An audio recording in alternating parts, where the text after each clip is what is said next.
LGBT हा खरं तर एक शॉर्ट फॉर्म आहे. L म्हणजे लेस्बियन, G म्हणजे गे, B म्हणजे बायसेक्शुअल आणि T म्हणजे ट्रान्सजेंडर.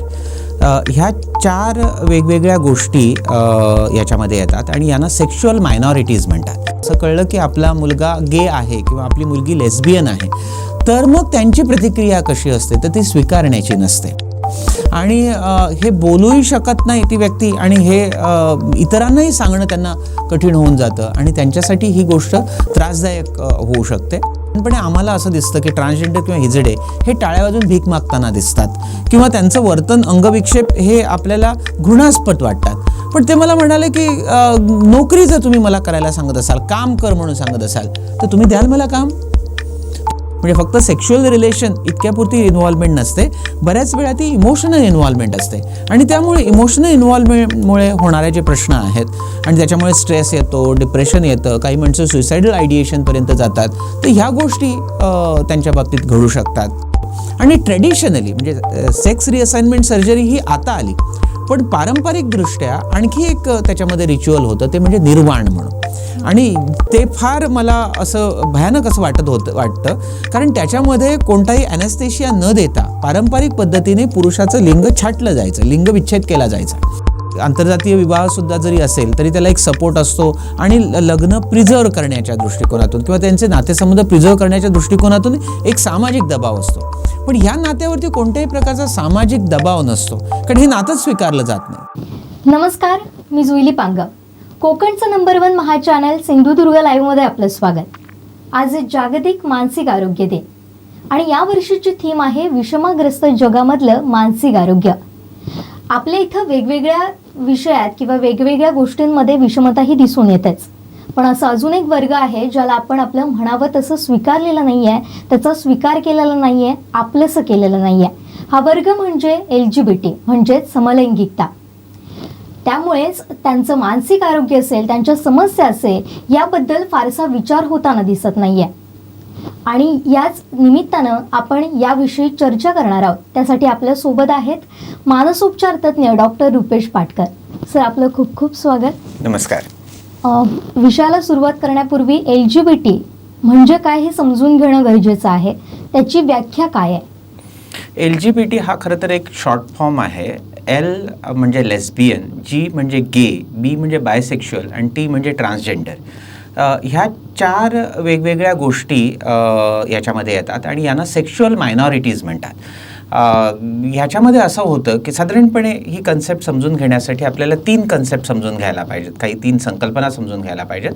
त्याच्यापैकी एक आहे बायोलॉजिकल सेक्स. म्हणजे आपण एखाद्या माणसाला मुलगा किंवा मुलगी असं कशावरून समजतो, तर त्याला असलेल्या लैंगिक लिंगावरून समजतो. म्हणजे त्याला शिश्न किंवा पेनिस असेल तर तो मुलगा, त्याला योनी किंवा वजायना असेल तर तो मुलगी, असं आपण मानतो. ह्याला बायोलॉजिकल सेक्स किंवा जैविक लिंगभाव असं म्हणता येईल. दुसरं आहे जेंडर आयडेंटिटी. जेंडर आयडेंटिटी म्हणजे व्यक्ती स्वतःला काय समजते. सर्वसाधारणपणे ज्याचं शरीर पुरुषाचं आहे तो स्वतःला पुरुष समजतोय आणि जिचं शरीर स्त्रीचं आहे ती स्वतःला स्त्री समजते. पण काही रेअर लोक अशी आहेत की ज्यांचं शरीर पुरुषाचं असतं पण ते स्वतःला स्त्री समजतात आणि काही बाया अशा आहेत की ज्यांचं शरीर स्त्रीचं असतं पण त्या स्वतःला पुरुष समजतात. तर हा जेंडर आयडेंटिटीचा इश्यू येतो. आणि तिसरी गोष्ट असते ती म्हणजे त्याला ओरिएंटेशन म्हणतात, सेक्शुअल ओरिएंटेशन. म्हणजे कोणाविषयी आकर्षण वाटतं. साधारणपणे पुरुषाला स्त्रीविषयी आकर्षण वाटतं आणि स्त्रीला पुरुषाविषयी आकर्षण वाटतं. पण काही लोकांच्या मध्ये पुरुषाला पुरुषाविषयी आकर्षण, स्त्रीला स्त्रीविषयी आकर्षण वाटतं आणि ह्याच गोष्टींचा जो अंतर्भाव आहे तो LGBT मध्ये होतो. आता याच्यापैकी L म्हणजे लेस्बियन ज्यांना म्हटलं जातं ते म्हणजे समलैंगिकता असलेल्या बायका, त्यांना लेस्बियन म्हटलं जातं. गे म्हणजे समलैंगिकता असलेले पुरुष, त्यांना गे म्हटलं जातं. बायसेक्शुअल म्हणजे असे लोक की ज्यांना पुरुषांविषयी पण आकर्षण वाटतं आणि स्त्रियांविषयी पण आकर्षण वाटतं, म्हणून त्यांना बायसेक्शुअल म्हटलं जातं. आणि ट्रान्सजेंडर हे जे लोक आहेत, म्हणजे आपण आतापर्यंत जे बघितले की LGB यांच्यामध्ये जो इश्यू आहे तो ओरिएंटेशनशी संबंधित आहे. म्हणजे त्यांना कोणाविषयी आकर्षण वाटतं याच्याशी संबंधित आहे. आणि ट्रान्सजेंडरमध्ये जो इश्यू आहे तो जेंडर आयडेंटिटीचा इश्यू आहे. म्हणजे ते स्वतःला कोण समजतात ह्याचा इश्यू आहे. तर मला असं वाटतं की LGBT संदर्भात हे आपण समजून घेणं आवश्यक आहे. मला दुसरं असं सांगायचं आहे की यांना आपण आजार म्हणत नाही. म्हणजे LGBT ह्या सेक्शुअल मायनॉरिटीज आहेत, पण त्यांना आपण आजार म्हणत नाही.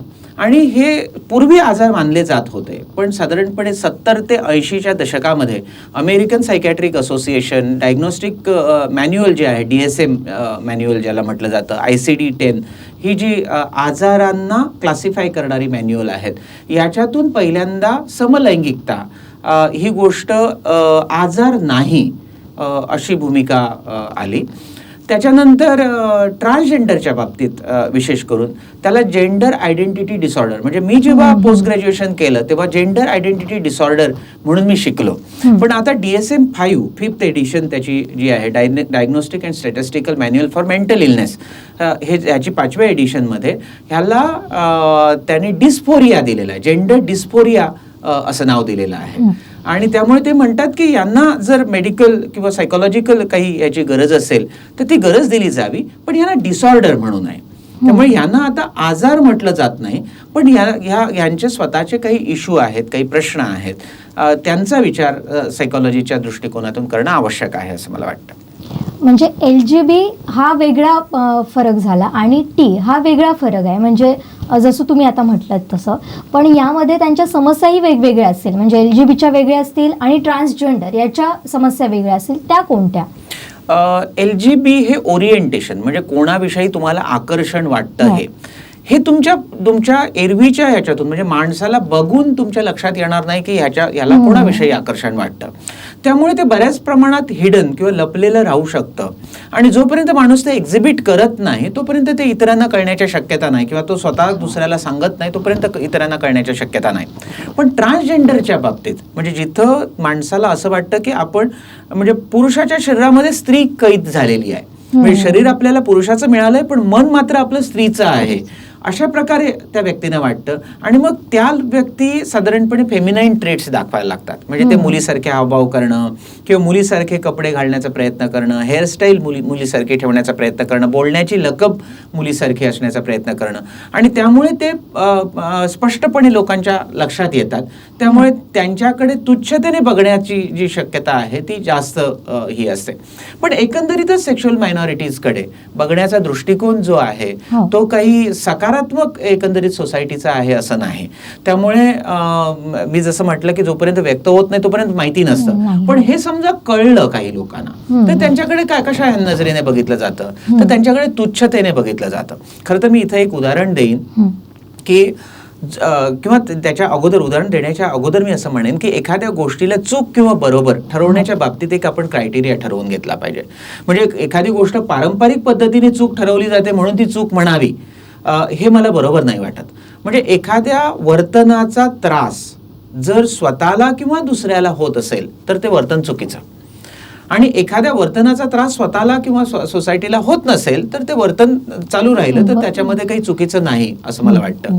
आणि या व्याख्येनुसार आपण याचा विचार केला पाहिजे LGBTच्या ह्याचा. पण प्रॉब्लेम काय होतो की ह्या सगळ्या ह्याच्यामध्ये हे व्यक्त होत नाही, म्हणजे ह्याच्याविषयीची माहिती नसल्यामुळे.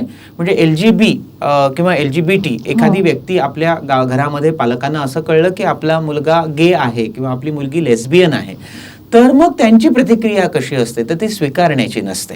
आणि हे बोलूही शकत नाही ती व्यक्ती, आणि हे इतरांनाही सांगणं त्यांना कठीण होऊन जातं, आणि त्यांच्यासाठी ही गोष्ट त्रासदायक होऊ शकते.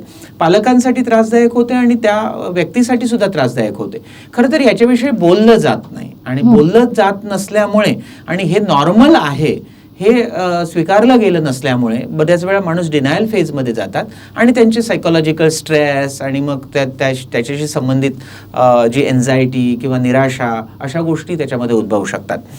ट्रान्सजेंडरचे जे प्रॉब्लेम आहेत ते थोडेसे LGB पेक्षा वेगळे आहेत. कारण LGB हे एक्झिबिट जोपर्यंत होत नाही किंवा इतरांना कळत नाही तोपर्यंत ते फक्त मनातच राहतं. पण ट्रान्सजेंडरच्या बाबतीत माणसं जर लिपस्टिक लावताना दिसली किंवा ती बायकी हावभाव करताना दिसली तर त्यांना लगेच अरे बायल्या असं म्हणून तुच्छतेने बघितलं जातं. किंवा एखादी व्यक्ती, आपण असा विचार करूया की एखादी व्यक्ती ट्रान्सजेंडर आहे आणि ती साडी नेसून मी प्रोफेसर म्हणून जाते असं कॉलेजमध्ये जायला लागले, एखादा पुरुष माणूस साडी नेसून, तर त्याला काय कशा प्रकारे हे केलं जाईल? त्याला स्वीकारलं जाणार नाही. म्हणजे पहिल्याच दिवशी त्याचे स्टुडंट, म्हणजे तो जरी क्वालिफाईड असेल, चांगला शिकवण्यामध्ये असेल, तरी त्याला तुच्छतेने बघितलं जाईल. त्यामुळे ह्या दोघांचेही प्रॉब्लेम आहेत आणि त्याच्यामध्ये थोडाफार फरक आहे. दुसरं असं, मी विश्वकोशासाठी हिजडे ह्या विषयावरती मी लिहित होतो आणि त्या निमित्ताने मी अनेक हिजड्यांशी बोललो आणि त्यावेळी त्यांनी सांगितलेले जे प्रश्न होते, एक तर आम्हाला घरात घेतलं गेलं नाही. म्हणजे घरात आम्ही जेव्हा सांगितलं की आम्हाला असं वाटतं, तेव्हा आम्हाला घरातून बाहेर हाकललं गेलं, कारण याच्यामुळे आमच्या घराची लाज जाते, तेव्हा तू इथून निघून जा. त्यामुळे बरेचसे लोक हे घर सोडून जातात. दुसरा प्रश्न येतो की घर सोडून गेल्यानंतर ते राहणार कुठे, मिळवणार काय?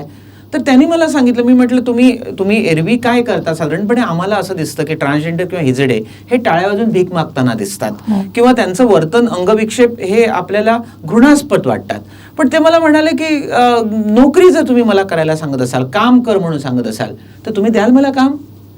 तुमच्या घरी मी भांडी घासायला येईन, कपडे धुवायला येईन, तुम्ही द्याल मला काम? आणि साधारणपणे उत्तर असं असतं की नाही, आपण एम्बॅरेसिंग फील करू. म्हणजे मी तुझ्याबरोबर चहा प्यायला येऊ शकतो, पण एखाद्या हिजड्याबरोबर मी सावंतवाडीच्या हॉटेलमध्ये चहा प्यायला बसलो, हे माझ्यासाठी एम्बॅरेसिंग होणार. म्हणजे ही गोष्ट आपण समजून घ्यायला पाहिजे. ह्याच्याप्रमाणे ते मला म्हणाले की आम्हाला राहायला भाड्याचं घर सुद्धा मिळत नाही. म्हणजे आम्ही भाड्याचं घर घेतलंय, तिथं आम्हाला कपडे ठेवता येतात, पण आम्हाला राहावं लागतं रेल्वे स्टेशनवर, राहावं लागतं बस स्टँडवरती. म्हणजे इथून प्रश्न येतो. आणि मग आमच्या उदरनिर्वाहाचं साधन काय? तर सर्वसाधारणपणे पारंपरिक ह्याच्याप्रमाणे त्याला ते मागती म्हणतात, म्हणजे भिक्षा मागणं, आणि दुसरं बधाई. म्हणजे आपल्याकडे तो प्रकार, काय फरक आहे म्हणजे बधाई आणि मागतीमध्ये? मागती म्हणजे भिक्षा मागणं, आणि बधाई हा प्रकार म्हणजे तुमच्या घरात मुलगा जन्माला आला, मूल जन्माला आलं, किंवा तुमच्या घरात लग्नासारखा कार्यक्रम असेल तर त्यांना आशीर्वाद देण्यासाठी. म्हणजे असं मानलं जातं की जेव्हा एखादा छक्का किंवा हिजडा माणूस तुम्हाला आशीर्वाद देतो, चांगलं तुमच्याविषयी बोलतो, तेव्हा तुमचं भलं होतं, त्याला बधाई म्हणतात. मग त्याच्यासाठी म्हणून लोक त्यांना बोलवतात, मुद्दाम बोलवून घेतात आणि त्यांना त्याची बिदागी देतात. पण ह्या दोन गोष्टींच्या पलीकडे त्यांना त्यांच्या इन्कमचा सोर्स नाही. तिसरं इन्कमचा सोर्स त्यांच्यासाठी आहे ते म्हणजे सेक्शुअल ट्रॅफिकिंग. म्हणजे त्यांना वेश्या व्यवसाय करावा लागतो आणि तोही डेरोगेटरी हे आहे. म्हणजे मुख्य प्रवाहामध्ये येण्याच्या दृष्टिकोनातून टीजींसाठी मोठा प्रॉब्लेम आहे. पण LGB हे लोक, त्यांची सेक्शुअलिटी हे असल्यामुळे पण त्यांचे वेगळे प्रॉब्लेम आहेत. म्हणजे त्यांचे मानसिक प्रॉब्लेम आहेत, ते टीजींचे पण आहेत. आणि ह्यांचे कॉमन प्रॉब्लेम असा आहे की आपण ओरिएंटेशन म्हटलं की एखाद्या व्यक्तीला, पुरुषाला पुरुषाविषयी आकर्षण वाटतं किंवा स्त्रीला स्त्रीविषयी आकर्षण वाटतं. समजा एखादा पुरुष एखाद्या पुरुषाच्या प्रेमात पडला आणि त्यांच्यामध्ये एक प्रेमसंबंध तयार झाले, दोन्हीही माणसं गे आहेत आणि त्याच्यामध्ये काहीतरी कारण घडलं आणि त्यांचं ब्रेकअप झालं. आणि हे ब्रेकअप स्त्री पुरुषांच्या प्रेमामध्ये सुद्धा होऊ शकतं. पण समजा एखाद्या मुलीचं आणि मुलाचं ब्रेकअप झालं तर त्याला इतर समाज समजावून घेतो किंवा समजावतो, मित्रमंडळी समजावतात. पण गे कपलचं जर ब्रेकअप झालं तर त्यांना तोंड दाबून बुक्क्यांचा मार, अशा प्रकारची सिच्युएशन असते. कारण त्यांना कोणी समजून घेत नाही की हे अशा प्रकार, पहिल्यांदाच सांगितलं जातं की हे तू चुकीचंच केलंस. म्हणजे इथूनच त्यांना गिल्ट फिलिंग देण्यापासूनच सुरुवात होते.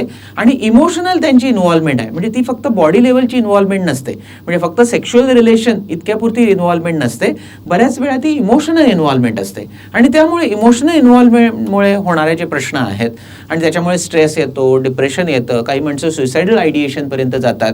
तर ह्या गोष्टी त्यांच्या बाबतीत घडतात. तर हे त्यांचे मानसिक प्रॉब्लेम आहेत की जे समजून घेण्याची आवश्यकता आहे. आणि हे समजून न घेतल्यामुळे म्हणजे अशा प्रकारची माणसं असतात आणि ती नॉर्मल असतात. परत मी असं मगाशाच ह्याच्यामध्ये उदाहरणामध्ये परत थोडासा फरक हे करेन की मी मग चांगलं काय आणि वाईट काय ह्याची व्याख्या करताना मी म्हटलं, जोपर्यंत दुसऱ्याला तुमच्या वर्तनाचा त्रास होत नाही तोपर्यंत ते वर्तन चांगलं.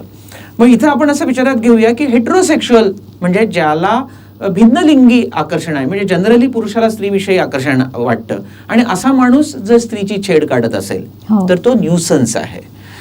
ती गोष्ट ती व्यक्ती क्राईम करते आहे. पण एखाद्या व्यक्तीला पुरुषाविषयी आकर्षण वाटतं एवढ्याच कारणामुळे त्याला आपण क्रिमिनल ठरवणं किंवा त्याला अपराधी ठरवणं हे चुकीचं आहे. आणि याच्यासाठी विचार करणं, सोसायटीने विचार करणं आवश्यक आहे असं मला वाटतं. सर, आपण ह्याविषयी बोललो, म्हणजे फरक समजून घेतला यामध्ये, पण LGB आणि टीमध्ये टीमध्ये जसं की अनेक शारीरिक बदल आपल्याला तसे दिसून येतात, म्हणजे त्यांचं वागण्या बोलण्यात फरक दिसतो, पण LGBमध्ये तो फरक दिसत नाही.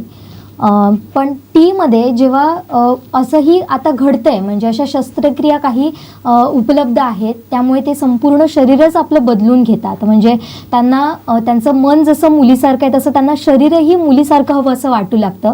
आणि आपल्या देशात सुद्धा अशा काही घटना घडल्यात, म्हणजे अगदी समोर आलेल्या आहेत, ज्याने पूर्ण शरीरच बदलून घेतलंय. पण हे शरीर बदलून घेतल्यानंतर जो शारीरिक बदल आणि मानसिक बदल होतो तो काय असतो, त्याबद्दल काय सांगाल? ह्याच्यासाठी अगोदर मी मगाशी जे जेंडर आयडेंटिटीचा हे म्हटला, इशू म्हटला, तो आधी समजून घेतला पाहिजे.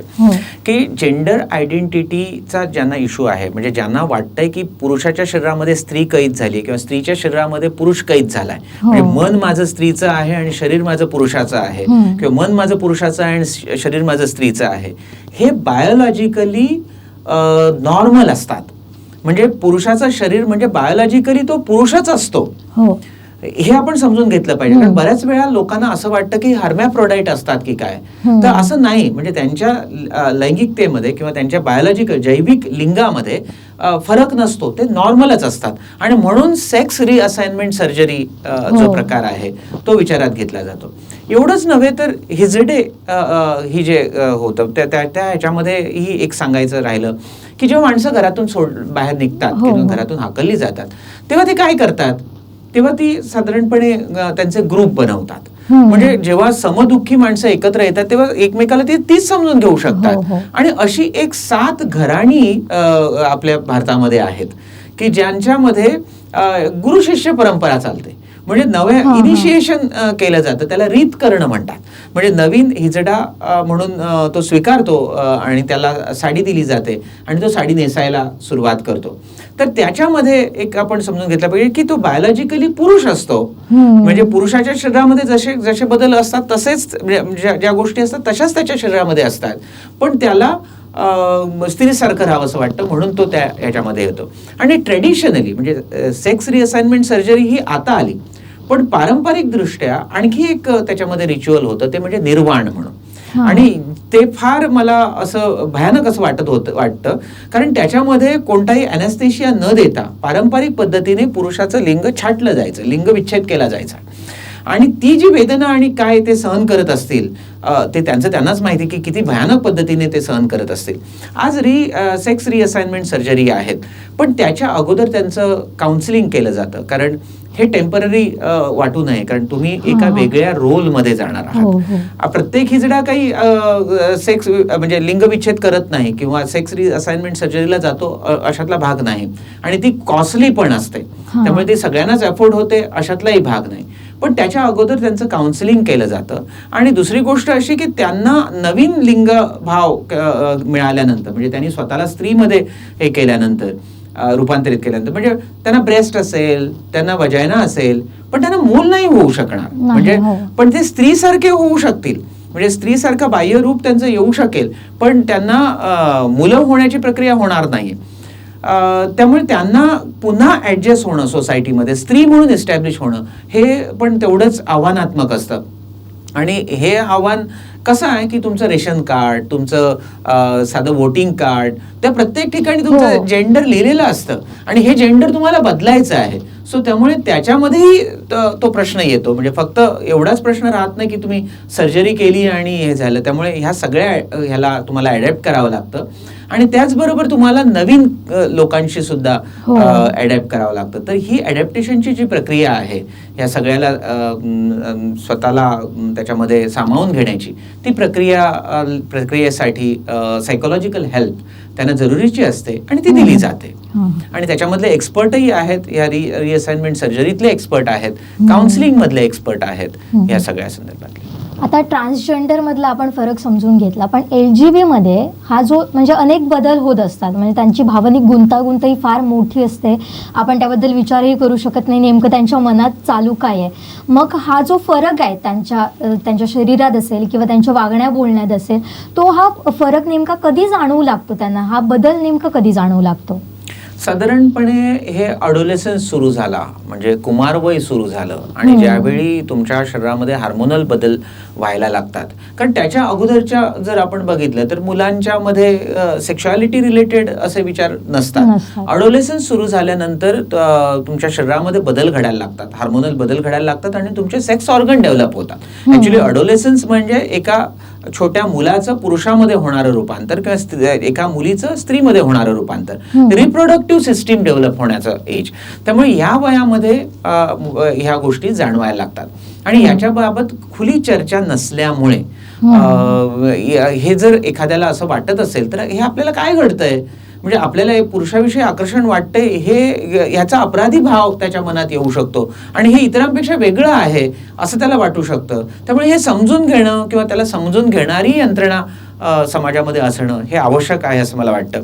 सायकॅट्रिस्टना जर ते भेटले किंवा सायकॉलॉजिस्टना जर भेटले तर सायकॉलॉजिस्ट सायकॅट्रिस्ट त्यांना समजून घेऊ शकतात, त्यांना सांगू शकतात की हे जे सगळं घडतंय ते नॉर्मल आहे. आणि जरी ते मायनॉरिटीच्या बाबतीत असलं म्हणजे एका कमी पॉप्युलेशनच्या बाबतीत, म्हणजे इथं स्टॅटिस्टिक्स जर बघितलं तर खरंच स्टॅटिस्टिक मिळणार नाही. म्हणजे आज जाऊन आपण 100 लोकांना जर विचारलं की तुम्हाला कोणाविषयी आकर्षण वाटतं तर लोक खरं सांगणार नाही, खुलेपणानं बोलणार नाही. पण किन्झे म्हणून एक सायंटिस्ट होता की ज्याने 1948च्या आसपास एक रिसर्च केला होता आणि त्याला पुरुषांमध्ये 10% पुरुषांमध्ये होमोसेक्शुअलिटी आढळली आणि जवळपास 5% स्त्रियांमध्ये होमोसेक्शुअलिटी आढळली. पण नंतरचे जे स्टडी आहेत म्हणजे जे रिसेंट 90च्या दशकामध्ये वेगवेगळ्या देशामध्ये झालेले स्टडी आहेत ते मात्र या फिगर 10% नाही, ते कमी दाखवतात. म्हणजे 1% ते 3% किंवा 1% ते 5% याच्या दरम्यान पॉप्युलेशन अशा प्रकारचं ह्या आहे असं दाखवतात. सर आता आपण पाहिलं तर म्हणजे मानसोपचार तज्ज्ञ म्हणून तुम्ही काम करत असताना अशा काही केसेस तुमच्याकडे आलेत का किंवा असे काही प्रसंग तुमच्या समोर आलेत का, तर त्याबद्दलचा काही तुमचा अनुभव? असे अनेक लोक आलेत. म्हणजे इथं सावंतवाडीमध्येच मी जेव्हा प्रॅक्टिस करत होतो त्यावेळी एक लेस्बियन मुलगी म्हणजे जिला स्त्रीविषयीच आकर्षण वाटत होतं अशा मुलीला तिची आई घेऊन आली आणि मला हे प्रोग्रेसिव्ह स्टेप वाटलं की आईला उपचारांसाठी सायकॅट्रिस्टकडे घेऊन यावं लागलं, म्हणजे घेऊन यावं असं वाटलं. आणि मी तिला समजावून सांगितलं की तिच्या ओरिएंटेशनमध्ये फक्त एवढंच होतं की इथं फसवलं जाण्याच्या रिस्क टेकिंग बिहेवियर, म्हणजे कोणतीही गोष्ट जेव्हा लपवली जाते छपवली जाते तेव्हा त्याच्यामध्ये रिस्क टेकिंग बिहेवियर दिसायला लागतं. म्हणजे तुम्हाला जर स्त्रीविषयीच आकर्षण वाटतं तर तुम्ही कुठे शोधणार, मग आता सोशल मीडियामुळे तुम्ही कोणाशीही कॉन्टॅक्ट करू शकता आणि जो इतरांना कळत नाही. आणि असं जर झालं आणि त्या मुलीच्या बाबतीत असं झालं होतं की तिने वेगळ्या स्टेटमधल्या मुलीशी कॉन्टॅक्ट केला, सोशल मीडियामधून कॉन्टॅक्ट केला आणि त्या मुलीला मैत्रीण म्हणून बोलवलं. आणि असं होऊ शकतं की ती मुलगी इथं येऊन हिच्या घरात राहून मैत्रीण म्हणून आली आणि संपूर्ण हिला लुटून गेली किंवा हिला इमोशनल क्रायसिस देऊन गेली, अशी प्रॉब्लेम होऊ शकतात. त्यामुळे ह्याच्यामध्ये जर खुलेपणा असेल तर ते जास्त ह्याचं आहे. तसंच मी जेव्हा गोवा मेडिकल कॉलेजमध्ये म्हणजे institute of psychiatry and human बिहेवियरमध्ये काम करत होतो किंवा आता मी अझिलो हॉस्पिटलमध्ये नॉर्थ डिस्ट्रिक्ट हॉस्पिटल गोव्यामध्ये काम करतो तेव्हा असे काही माणसं येतात की ज्यांचं इन्फॅच्युएशन ब्रेक झालेलं असतं, म्हणजे प्रेम आकर्षण जे आपण म्हणतो की ज्यांचा पार्टनरने त्यांना डीच केलं किंवा पार्टनरचा इंटरेस्ट कमी झाला. कारण एक गोष्ट लक्षात घेतली पाहिजे की स्त्री पुरुष संबंधामध्ये सामाजिक त्याला सपोर्ट असतो. म्हणजे आज आपण खुलेपणाने आंतरजातीय विवाह सुद्धा जरी असेल तरी त्याला एक सपोर्ट असतो आणि लग्न प्रिझर्व्ह करण्याच्या दृष्टिकोनातून किंवा त्यांचे नातेसंबंध प्रिझर्व्ह करण्याच्या दृष्टिकोनातून एक सामाजिक दबाव असतो. पण या नात्यावरती कोणत्याही प्रकारचा सामाजिक दबाव नसतो कारण हे नातंच स्वीकारलं जात नाही. त्यामुळे त्यांचे प्रॉब्लेम घेऊन ते येतात तेव्हा त्यांना त्या डिप्रेशनमधून बाहेर काढणं आणि इतर जसं आपण डिप्रेशनमधून बाहेर काढतो किंवा स्त्री पुरुषांच्या बाबतीत सुद्धा इन्फॅच्युएशन ब्रेक होतं, म्हणजे दुसऱ्याविषयी वाटणारं आकर्षण आणि त्या माणसाने डीच करणं आणि ते जे प्रॉब्लेम असतात ते ज्या प्रकारे हँडल करावे लागतात तसेच यांना हँडल करावे लागतात. पण यांना समजून घेऊन यांना समजून घेऊन यांचं ओरिएंटेशन समजून घेऊन त्यांचं काउन्सिलिंग करावं लागतं आणि त्याच्यातून ते बाहेर पण निघतात. नॉर्मल नात्यापेक्षा ह्यात किती जास्त धोका असतो? म्हणजे ज्या LGBT जो वर्ग आहे त्यामध्ये हे सगळं नातं समजून घेणं आणि त्यानंतर त्याप्रमाणे वागणं, कारण आपण घरातल्यांनाही सांगत नाही किंवा आपल्या आजूबाजूच्या मित्रमैत्रिणींशी आपण बोलू शकत नाही. मग ह्या नात्यात किती धोका असतो एक सुरक्षिततेच्या बाबतीत? म्हणजे आपण जेव्हा कोणतीही गोष्ट लपवावी लागते असा विचार करतो त्यावेळी त्याच्यामध्ये धोके तर असतात. कारण आपल्याला आपण कोणाशी शेअर करत नाही आणि त्यामुळे पण आपण पार्टनर शोधतो आणि पार्टनर. आता प्रॉब्लेम असा झालाय की सोशल मीडियामुळे तुम्ही कोणाशी, म्हणजे मी तुझ्याशी बोलत असताना वेगळंच बोलत असेन मी आणि प्रत्यक्ष मी तुला मेसेज करून वेगळंच काहीतरी सांगत असेन. त्यामुळे पुढ्यात सुद्धा लोकांना कळणार नाही की तुम्ही कोणाशी बोलत आहात.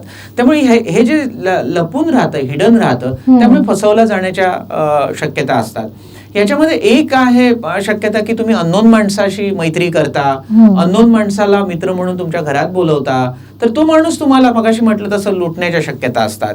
दुसरं आहे की तुम्ही काही वेळा असं होऊ शकतं की समोरच्या माणसाला तुमच्याविषयी फक्त लैंगिकच आकर्षण आहे, तुमच्याबरोबर फक्त सेक्स करायचं आहे, पण तुमची इमोशनल गुंतवणूक त्याच्यामध्ये झालेली आहे. असा माणूस तुम्हाला डीच करेल किंवा तुम्ही त्याच्यामध्ये गुंतलेले आहात असं समजून तुम्हाला मग गुलामासारखा वागवेल. अशासारख्या गोष्टी घडल्यानंतर आणि ते तुम्ही बोलू शकत नाही आणि तुमची फरफट होऊ शकते. त्यामुळे हे धोके जे आहेत, जे लपवल्यामुळे आहेत, एक आहे सामाजिक ह्याच्यामुळे सपोर्ट सिस्टीम नसल्यामुळे आणि तुम्ही कोणाशी बोलू शकत नसल्यामुळे असलेले हे धोके आहेत. त्यामुळे याच्यामध्ये चर्चा करणं आणि मोठ्या माणसाने किंवा इतर समाजाने सुद्धा हे समजून घेणं की लोक ही अडचणीत जाऊ नयेत, म्हणजे अशा संकटामध्ये ती सापडू नयेत, इमोशनल क्रायसिसमध्ये जाऊ नयेत किंवा त्यांचा फायदा कोणी उठवू नये. कारण ह्याचा फायदाही उठवला जाऊ शकतो. कारण अनेक लोक अशी असतात की जी गे असू शकतात आणि ती इमोशनली इन्व्हॉल्व नाही झाली पण ब्लॅकमेल करून सक्तीचे, म्हणजे जसं स्त्रीच्या बाबतीत घडू शकतं की तिला घरी सांगेन, तुझं हे अफेअर घरी सांगेन म्हणून ब्लॅकमेल होऊ शकतं, तसं एखाद्या पुरुषाच्या बाबतीत पण होऊ शकतं की तुला हे तुझ्याविषयी मी घरी सांगेन आणि म्हणून हे करणं, त्रास देणं, असंही होऊ शकतं. त्यामुळे याच्या बाबतीत चर्चा होणं मला असं वाटतं आणि ती खुली आणि सकारात्मक चर्चा होणं, त्याला अपराधी भाव न देता ती चर्चा होणं आवश्यक आहे असं मला वाटतं. आणि एखाद्याच्या मनात काय आहे हे मला असं वाटतं की हे क्रिमिनल नाही, त्याने केलेल्या वर्तनाचा तो प्रश्न आहे. आणि हे वर्तन सुद्धा मी मगाशी म्हटल्याप्रमाणे दुसऱ्याला त्रासदायक होत नसेल. कारण परत दिल्ली हायकोर्टाचा जो मागे निकाल आला की ज्याच्यामध्ये इंडियन पिनल कोड मधलं जे सेक्शन 377 आहे, अननॅचरल सेक्शुअल ऑफेन्सेस, ज्याच्यामध्ये अनेक अननॅचरल सेक्शुअल ऑफेन्सेस आहेत, त्याच्यापैकी एक ऑफेन्स जो इंडियन पिनल कोड मध्ये होता तो म्हणजे होमोसेक्शुअल रिलेशनशिपचा.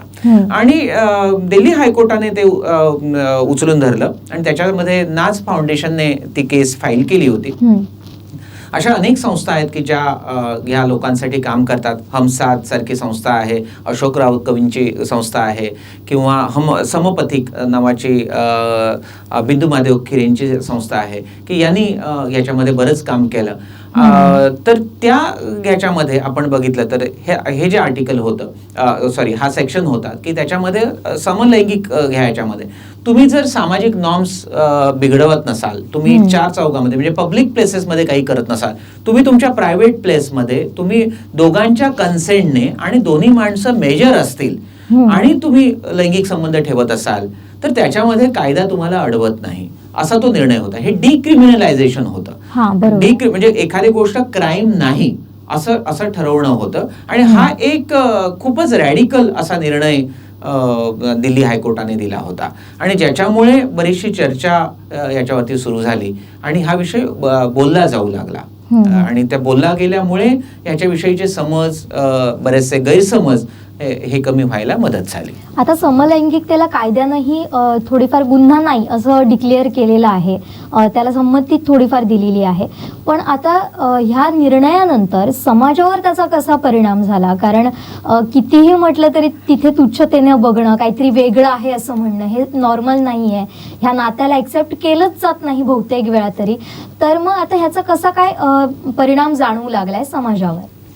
एक मुद्दा ह्या तुझ्या प्रश्नाच्या ह्याच्याकडे येण्याच्या अगोदर मी एक मुद्दा सांगतो की इथं सुद्धा होमोसेक्शुअलिटीच्या बाबतीत इगो सिंटोनिक आणि इगो डिस्टोनिक असे 2 प्रकार होतात. हा म्हणजे समलैंगिक आकर्षण वाटतंय आणि ते मला मान्य आहे, नॉर्मल आहे असं वाटणं, ह्याला इगो सिंटोनिक म्हणतात आणि हे नॉर्मल आहे, ह्याला उपचारांची गरज नाही.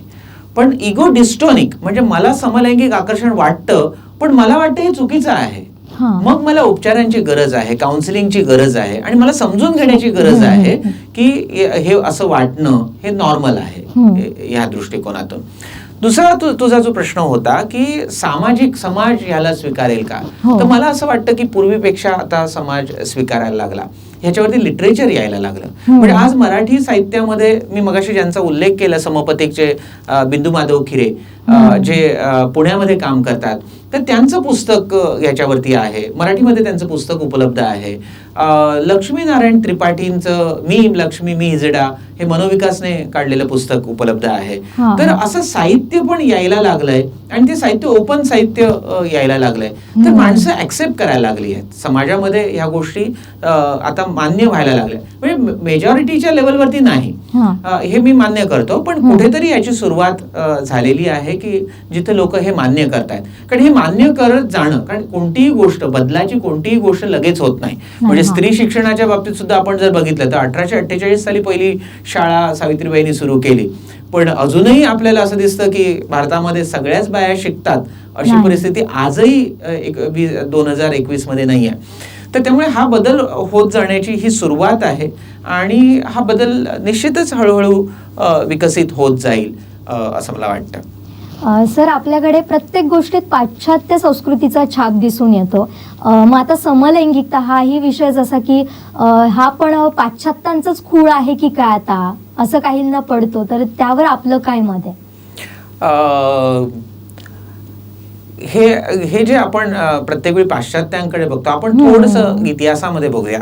तर इतिहासामध्ये आपल्याला 2-3 पात्र दिसतात. महाभारतामध्येच ती दिसतात असं आपण बघूया. एक आहे शिखंडीचं पात्र, दुसरं पात्र आहे बृहन्नलेचं पात्र. म्हणजे एका ठराविक काळापुरत्या अर्जुनाने स्त्रीवेश धारण करून तो विराटाच्या ह्याच्यामध्ये राहिला होता. आणि शिखंडी हे तर म्हणजे महाभारतीय युद्धामध्ये असलेलं कॅरेक्टर होतं जे टीजीशी म्हणजे समतुल्य असं आहे. तसं रामायणाची पण एक कथा सांगतात. म्हणजे त्या बदाईच्या याच्यामध्ये एक कथा आहे की राम जेव्हा वनवासाला निघाले तेव्हा त्यांना सीमेवरती सोडायला सगळे अयोध्येचे प्रजाजन आले आणि त्यावेळी त्यांनी असं सांगितलं की सगळे स्त्री पुरुष हो, तुम्ही आता परत जा, मी परत येईन तेव्हा मग आपण भेटू. मग 14 वर्षानंतर जेव्हा राम परत आला तेव्हा त्याच्या लक्षात आलं की काही माणसं अजूनही सीमेवरती आहेत आणि ती माणसं कोण होती? ती हिजडे होती. कारण रामाने बोलताना म्हटलं होतं की स्त्री पुरुषांनो परत जा, रामाने त्यांच्याविषयी बोललं नव्हतं आणि म्हणून रामाने त्यांना आशीर्वाद दिला की याच्या पुढे तुम्ही जे बोलाल ते सत्य होईल. ही एक दंतकथा आहे. पण ही दंतकथा जरी असली आणि ह्याचा अर्थ असा की ह्या गोष्टी पूर्वी होत्या. दुसरं असं की एक जात सगळे धर्मग्रंथ जे आहेत ते साधारणपणे 1500 ते 2000 वर्षापूर्वीचे किंवा त्याच्या अगोदरचे आहेत. ह्या ग्रंथांमध्ये ह्याच्यावरती टीका आहे. म्हणजे मला सांग, कुठच्याही जुन्या धर्मग्रंथामध्ये मोबाईल वापरू नये अशी टीका आहे का? छोट्या मुलांनी अमुक करू नये अशी टीका आहे का? नाही आहे. ह्याचा अर्थ ते ग्रंथ लिहिले गेले त्यावेळी मोबाईल अस्तित्वात नव्हता. पण होमोसेक्शुअलिटी अस्तित्वात होती म्हणून ती करू नका असं त्यांनी सांगितलं. म्हणजे याचा अर्थ असा की त्या काळामध्ये सुद्धा ती होती. तुम्ही जर मध्य प्रदेश मधल्या खजुराहो टेम्पल्स बघितलीत तर खजुराहो टेम्पल्स मधले जे कार्विंग आहे त्या कार्विंग मध्ये तुम्हाला होमोसेक्शुअल रिलेशनचे पण कार्विंग म्हणजे तुम्हाला तिथं शिल्प दिसतील की जिथं समलैंगिक संबंध असलेले दिसतात. त्यामुळे असं नाही आहे की हे आजकालचं गोष्ट आहे किंवा पश्चिमेकडून आलेली गोष्ट आहे. ही मानवी समाजामध्ये पूर्वापार चालत आलेली अशी गोष्ट आहे. फक्त एवढंच होतं की पूर्वी त्याच्यावरती टीका होत होती. आज आधुनिक मानसशास्त्र त्याला नॉर्मल समजतं आणि नॉर्मल समजत असताना जोपर्यंत तुम्ही दुसऱ्याला त्रास देत नाही आहात तोपर्यंत हे नॉर्मल. म्हणजे मी असं एक म्हणेन की साधारणपणे उतार वयामध्ये माणसाचे केस पिकतात, पण एखाद्याचे केस काळे राहिले तर तो ॲबनॉर्मल नाही ना. किंवा साधारणपणे म्हातारपणी दात पडतात पण एखाद्याचे सगळे दात व्यवस्थित राहिले तर त्याला आपण ॲबनॉर्मल नाही ना म्हणणार. म्हणजे तो माणूस मेजॉरिटी सारखा नाही म्हणून तो चुकीचा आहे असं म्हणणं बरोबर नाही. त्यामुळे ह्या सगळ्याच मायनॉरिटींचा आपण विचार केला पाहिजे आणि त्यांना समानतेची वागणूक, त्याची ती ओरिएंटेशन असू शकतं, त्याची जेंडर आयडेंटिटी तशी असू शकते आणि ती आपण स्वीकारली पाहिजे असं मला वाटतं. सर, आता कायद्यानंही समलैंगिकता गुन्हा नाही म्हणून सांगितलंय, त्यानंतर थोडाफार बदल जाणवू लागलाय समाजात, म्हणजे स्वीकारणं वगैरे. तर आता ह्यात पालकांची आणि शिक्षकांची जबाबदारी काय आहे? कारण मुलांमधली ही भावनिक गुंतागुंत त्यांनी कशी समजून घ्यावी असं तुम्हाला वाटतं? हे थोडं कठीण आहे. म्हणजे उद्या मी एम्पथाइज करून सांगतो. उद्या माझी मुलगी मला म्हणायला लागली की मी लेस्बियन आहे, मला स्त्रीविषयीच आकर्षण वाटतं, तर माझ्या मनाची तयारी अशी व्हायला पाहिजे आणि ही तयारी तेव्हाच होऊ शकेल की जेव्हा मी ह्याला नॉर्मल आहे हे मी समजून घेईन आणि मला हे लांछन वाटणार नाही. म्हणजे काय होतं, बऱ्याच वेळा पालक समजूनही घेतात, पण इतर बाकीचे नातेवाईक काय म्हणतील, शेजारी पाजारी काय म्हणतील, ह्याच्यातून त्यांना त्याची भीती वाटत असते. म्हणजे बऱ्याच गोष्टी मुलांच्या समजून घेतल्या जातात, पण इतर काय म्हणतील हा प्रश्न येतो. त्यामुळे हे फक्त पालकांच्याच किंवा शिक्षकांच्या पातळीवरती नाही, तर एकंदरीतच समाजामध्ये ह्याविषयी सकारात्मक एक भूमिका असली पाहिजे. जोपर्यंत माणूस दुसऱ्याला त्रास देत नाही तोपर्यंत त्या माणसाच्या मनामध्ये काय चाललंय हे ॲक्सेप्ट करायला काही हरकत नाही आणि हे नॉर्मल आहे. म्हणजे पर्टिक्युलरली सेक्शुअल मायनॉरिटीच्या बाबतीत आपण जे बघितलं ते नॉर्मल आहे, हे आता विज्ञानाने मान्य केलेलं आहे. तर ते स्वीकारणं आणि त्याच्यावरती असलेली पुस्तकं, लिटरेचर हे अभ्यासणं, आपला मुलगा असो किंवा नसो, कदाचित आपला मुलगा असणार नाही पण आपला भाचा असेल, आपल्या शेजाऱ्या मित्राचा मुलगा असेल किंवा मित्राची मुलगी असेल किंवा कोणीतरी आपल्या गावातली व्यक्ती असेल, तर तिला समजून घेण्यासाठी तरी प्रत्येक माणसाने, मला असं वाटतं की ह्या सेक्शुअल मायनॉरिटीजचा अभ्यास केला पाहिजे. आणि ह्याच्यावरती जसं मी म्हटलं की मराठीमध्ये पुस्तकं उपलब्ध आहेत, इंग्रजीमध्ये पुस्तकं उपलब्ध आहेत, तुम्ही नेटवरती सर्च केलं तर ह्याच्यावरती बरीच माहिती उपलब्ध आहे. त्यामुळे हे जर आपण नॉर्मल ह्याने जर त्याच्याकडे बघितलं आणि त्याचा अभ्यास केला, तुम्हाला त्याच्याविषयी तुमच्या जवळपास कोणी असो किंवा नसो आणि त्याचा अभ्यास केला, तर मला वाटतं की आपण समाजामध्ये एक हेल्दी वातावरण निर्माण करू शकू आणि मग लपवाछपवीच्या ह्या गोष्टी टळतील. लपवाछपवीच्या ह्या गोष्टी टळल्या तर फसवलं जाण्याची शक्यता कमी होईल. इमोशनल क्रायसिस जे त्यांच्या जीवनात येतात ते बोलले जातील, व्यक्त केले जातील. आणि कारण काय असतं की बोलल्याने दुःख कमी होतं आणि बोलल्याने सुख वाढतं आणि हे खरं आहे. जेव्हा माणूस व्हेंटिलेट करतो, स्वतःला व्यक्त करू शकतो, तर व्यक्त करण्याच्या जागा उपलब्ध होण्यासाठी समोरचा माणूस आपल्याला अपराधी धरणार नाही हे वाटणं खूप आवश्यक आहे ना. त्यामुळे माझ्याच नात्यात किंवा माझाच विद्यार्थी असा असायला पाहिजे असं नाही, कोणी असू शकतं समाजामध्ये, तर त्यांना ॲक्सेप्ट करण्यासाठी म्हणून अभ्यास व्हायला पाहिजे असं मला वाटतं. सर, आता शेवटचा प्रश्न, हे बदल होत असताना ह्या समाजाला पूर्णपणे स्वीकारावं समाजाने, यासाठी अजून कोणत्या उपाययोजना होणं किंवा कसे प्रयत्न करणं गरजेचं आहे असं तुम्हाला वाटतं? म्हणजे मी आता जो मुद्दा म्हटला तो की ह्या विषयावरती आजचा हा इंटरव्ह्यू हा एक भाग आहे. म्हणजे कदाचित 25 वर्षापूर्वी याच्यावरती इंटरव्ह्यू झाला असता का, म्हणजे सिंधुदुर्गासारख्या ठिकाणी, म्हणजे तसा ग्रामीण भाग आहे, याच्यावरती आपण आज जी खुलेपणाने चर्चा करतो आहोत ती कदाचित 25 वर्षापूर्वी झाली नसती. तर ही चर्चा आपण करतो आहोत, तर हे सुद्धा एक पाऊल आहे. ह्याच्यावरती लिहिलं जातंय किंवा लोकांनी लिहावं, लोकांनी ह्याच्यावरती चर्चा करावी, गटागटामध्ये चर्चा करावी. असं जर केलं तर मला असं वाटतं की ह्या सगळ्या गोष्टींकडे बघण्याचा दृष्टिकोन बदलेल. पण प्रत्येक गोष्टीला वेळ लागतो, त्यामुळे पेशन्सही खूप महत्वाचा आहे. आणि मी असंही सजेस्ट करेन, म्हणजे आपण त्यांच्याविषयी बोललो त्या लोकांच्या वर्तनाच्या बाबतीत, म्हणजे पर्टिक्युलरली TGच्या बाबतीत जे दिसतं आपल्याला, त्यांच्याही वर्तनामध्ये थोडाफार फरक यायला पाहिजे. म्हणजे जेव्हा आपण त्यांना बघतो ते मागतीच्या वेळी, म्हणजे भिक्षा मागायला जेव्हा आपल्याकडे येतात, टाळ्या वाजवतात आणि जे अंगविक्षेप करतात, की जे घृणा निर्माण करतात, तर ती घृणा निर्माण होऊ नये ह्याच्यासाठी सुद्धा त्यांनी प्रयत्न केले पाहिजेत. आणि त्याच्यामध्ये अश्लीलता येऊ नये, म्हणजे एखाद्याचं ओरिएंटेशन असं आहे म्हणून त्याने अश्लील काही त्याच्या चाळे किंवा अश्लील गोष्टी या पब्लिक प्लेसेसमध्ये करणं हे टाळलं पाहिजे. असं जर झालं तर मग लोक ऍक्सेप्ट करतील. कारण ज्या लोकांनी ही चळवळ सुरू केली, म्हणजे अशोक राव कवी, मला असं वाटतं की खूप, म्हणजे मी मेडिकल कॉलेजमध्ये असताना त्यांचं नाव ऐकलं होतं, किंवा बिंदू माधव खिरे हे मी बऱ्याच वर्षापूर्वी नाव ऐकलं होतं. तर ह्या लोकांनी डिसेंटली, म्हणजे आदरयुक्त असं एक आपलं स्थान उभं केलं.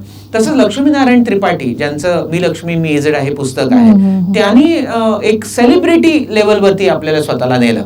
तर ह्या प्रकारे जर प्रत्येक व्यक्ती जर अशा प्रकारे स्वतःला विकसित करेल आणि मॅच्युअर लेवलवरती ह्या गोष्टींकडे बघेल, तर मला असं वाटतं की सोसायटीचाही दृष्टिकोन बदलेल. सो त्यामुळे हे दोन्ही बाजूने आहे. एका बाजूने समाजाने त्यांना स्वीकारणं, आणि दुसऱ्या बाजूला त्यांनी समाजामध्ये येत असताना समाजाच्या इतर प्रश्नांबरोबरही त्याचा विचार करणं. कारण इथे मला असं वाटतं की फक्त सेक्शुअल मायनॉरिटीने सेक्शुअल मायनॉरिटीचाच विचार करणं असं नाही.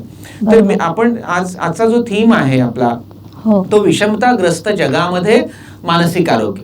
तर ह्या बाकीच्याही विषमतेकडे त्यांनी बघितलं पाहिजे. म्हणजे त्यांचा प्रश्न जसा आज आपण चर्चेला घेतला, तसा प्रश्न जातीच्या बाबतीत असतो, तसा प्रश्न स्त्री पुरुषांच्या बाबतीत असतो, स्त्रियांच्या बाबतीत असतो, स्त्रियांच्या मानसिक आरोग्याच्या बाबतीत असतो, गरीब श्रीमंतांच्या बाबतीत असतो, गावातल्या आणि शहरातल्या विषमतेविषयी असतो, तो शेतकऱ्याविषयी आणि नोकरीदार माणसामधल्या मानसिक आरोग्याविषयी असतो. तर ह्याही आस्पेक्टनं त्यांनी जर तोही त्यांच्या अजेंड्याचा भाग बनवला तर त्यांना व्यापकता येऊ शकेल. आणि मला असं वाटतं की यावर्षीचा जो थीम ठेवण्यामागचा उद्देश होता तो खरंच मोठा असा उद्देश आहे की जेणेकरून विषमता, म्हणजे हे ऍक्सेप्ट केलं की सोसायटीमध्ये विषमता आहे आणि ह्या विषमतेमुळे मानसिक आरोग्य हे धोक्यात येत आहे. त्यामुळे ह्या विषमतांवरती चर्चा करायला पाहिजे. तर ही चर्चा LGBTनी सुद्धा करावी इतर विषमतांच्या बाबतीत, असं मी म्हणेन.